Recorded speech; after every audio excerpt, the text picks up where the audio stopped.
Mr. Carson, welcome to the Star-Tribune. Well, thank you very much. I'm real happy to be here. I lived in Casper a long time ago in the late 80s on Casper Mountain, and that was when the Great Depression was on, and had to leave Wyoming for a few years. Well, so tell us a little bit about why you're running for Secretary of State and about yourself. Well, there's two reasons. I'm running for Secretary of State on the Libertarian Party. And when I watched the Republican primaries, I've got to back up for a minute. Max Maxfield has done a heck of a good job in 8 years. He's a friend of mine. He's retiring, and that office is wide open. It needs new talent, new blood, and new ideas. And when I saw the four candidates running for Secretary of State in the primaries, they're all lawyers. I said, this is not good. And if a lawyer gets nominated, I'm going to run against him. But if Mr. Illoway gets the nomination, I'll just sit back because I know Mr. Illoway too. So that was one reason. And the other reason is my longtime business experience of 45 years in commerce, both internationally and domestically. And a manufacturer's rep, I know business real well. So when I'm elected to the Secretary of State's office, I'm going to bring some more profits to that office because it's the only office in the government, the only department that makes a profit. And that's wonderful. My background is all business, going all the way back to the 1960s. And I've lived in Wyoming a long time. Since 1986, I'm a retired senior in Cheyenne, Wyoming. Okay.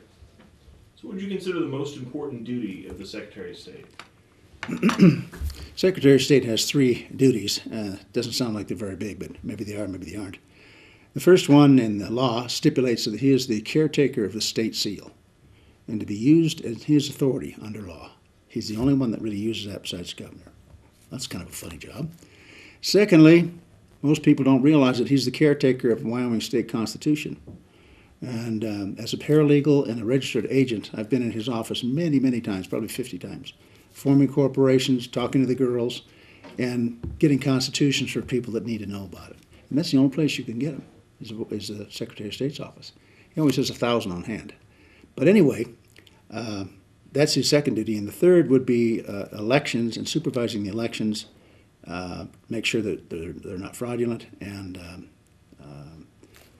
similar to that would be the Secretary of State's office is the home for all corporations in this state, whether they're out of state or whatever they're legal corporations, they're in the Secretary of State's office.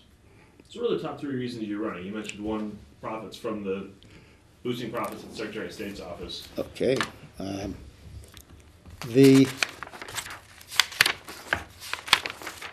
Refer to my notes here.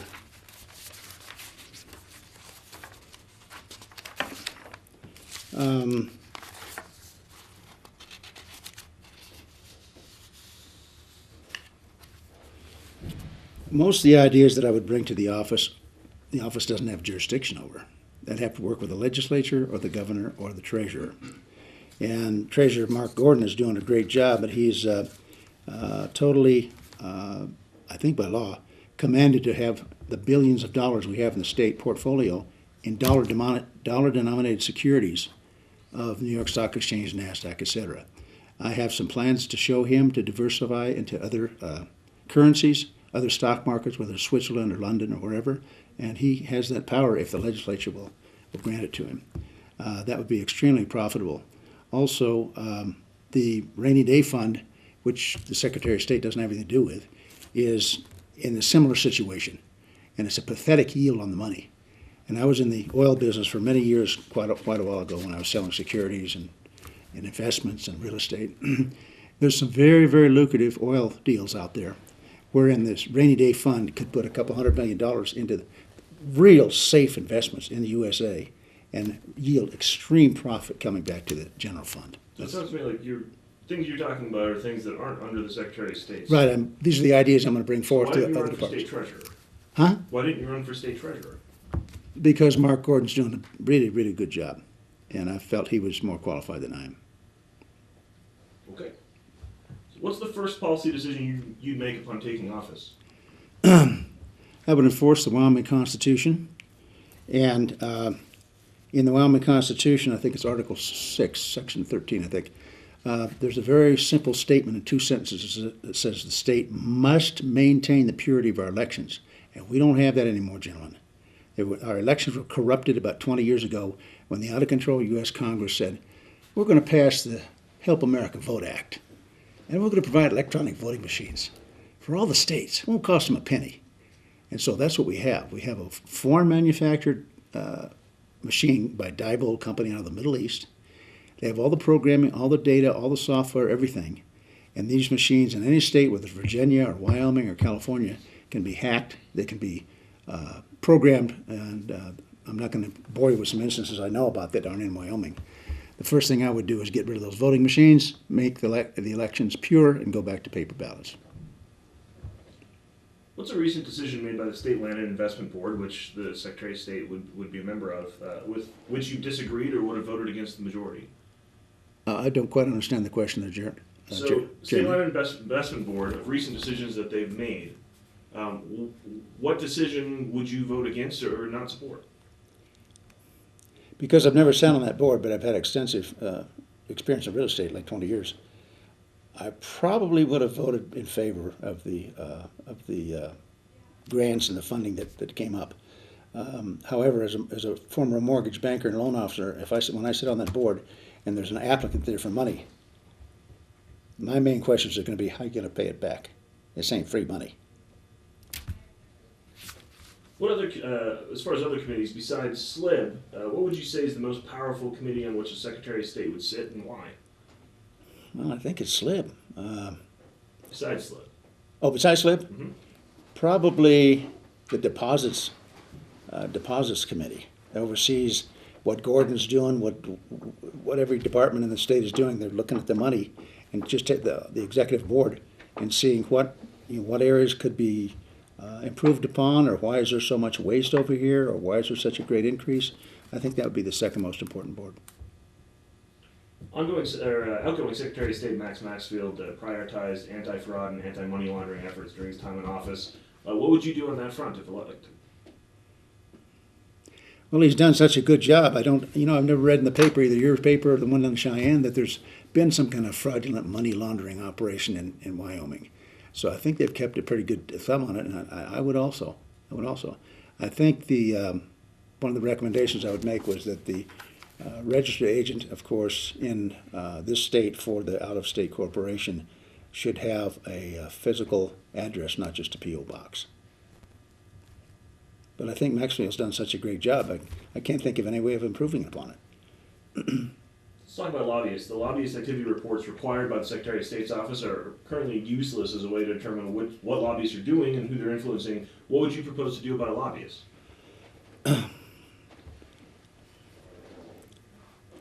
The lobbyist probably is not the problem, but not the focus. He represents some corporations, maybe one, maybe 5, maybe 10. Those corporations he represents need to have a form filed with the Secretary of State who the beneficial owners are, who's the principals, not just John Doe's. Who are they by name? All right, but the problem with lobbyists is that lobbyists are interfacing or connecting with lawmakers, and there's no clear understanding what they're doing, how much money they're spending, what they're spending it on. The reports that exist now don't indicate those. We don't see those because a lot of them don't even file those reports. Do you see that as a problem or not? I don't see that as a problem. I would look into it, though, because if there's a problem there, the staff in that office could find it. Okay. How do you propose to boost the low voter registration numbers in Wyoming? Nobody has a good answer to that, including me. But here's what I would like to suggest to the legislature. Let's bribe them. Oops, wrong words. Why can't they get paid?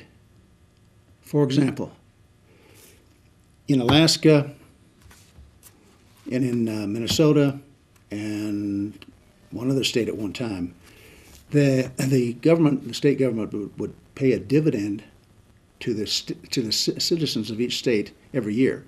In Alaska, it's substantial, and whether you're a baby or an old timer or a college student, you get $3,000 or $4,000 every year. My proposal would be the registered voters should be able to share in the rainy day fund, the revenues from the minerals, if they're a registered voter and if they vote. And if they did that, they'd be entitled to $1,000 every year.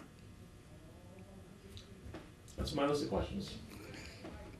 I guess the one question I would have is, how would you set yourself or differentiate yourself from your opponents? I mean, Jennifer Young and Ed Murray, what do you bring to the table that you think they don't?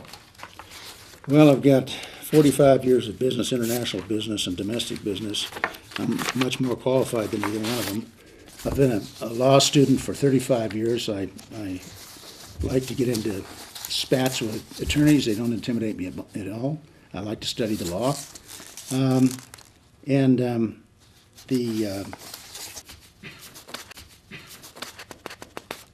The other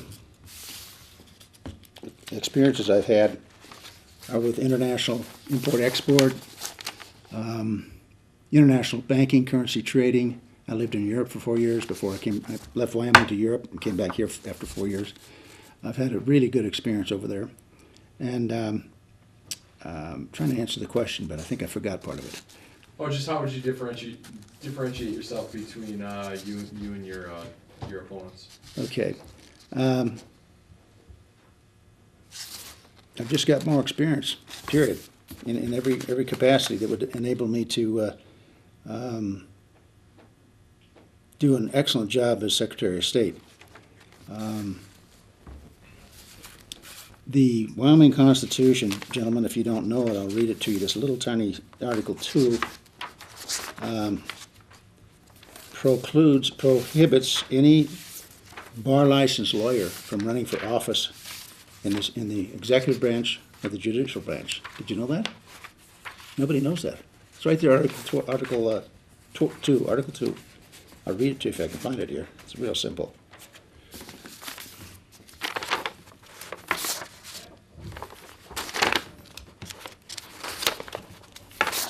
Here it is, Article 2, Wyoming Constitution.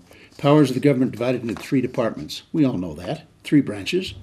The powers of the government of this state are divided into 3 distinct departments: the legislative, executive, judicial, and no person or collection of persons charged with the exercise of powers properly belonging to one of these departments shall exercise any powers properly belonging to either of the others. And Mr. Murray and every bar licensed lawyer in this state swore an oath to the Wyoming Supreme Court. They are officers of the court, they're part of the judiciary, and they should not be running for office.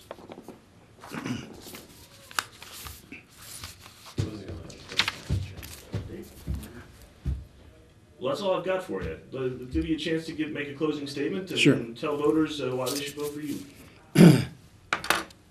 When I'm elected Secretary of State, I intend to be the best salesman this state's ever seen. My experience with international sales, import, export, finance, always selling financial things. I want to sell Wyoming coal to Asia. I want to sell trona and uranium and probably not oil. It's got a pretty good way where it's going right now. I want to attract major corporations as manufacturers to come here if possible. Like we've already got NCAR Computer here, the world's biggest computer. Microsoft Cloud is here now. I would want to solicit other companies, not just high-tech, but mainly high-tech. And lastly, we've all noticed the last few years a great commotion about gun laws and actually shootings and all this gun business up in the air. Wyoming is the most friendly state for the firearms industry. And I would like to see this state become the #1 reputation in the country for manufacturing of guns, ammunition, and accessories. And every year in January is the largest gun show in the world. It's called the SHOT Show. I've been there a few times. Thousands of booths, manufacturers from all over the world, from Russia, Europe, Sweden, wherever. And I would want to have a booth there and solicit these manufacturers to come to Wyoming, where there's almost no taxes. So that's part of the profitability I would bring to the Secretary of State's office that really goes in the general fund.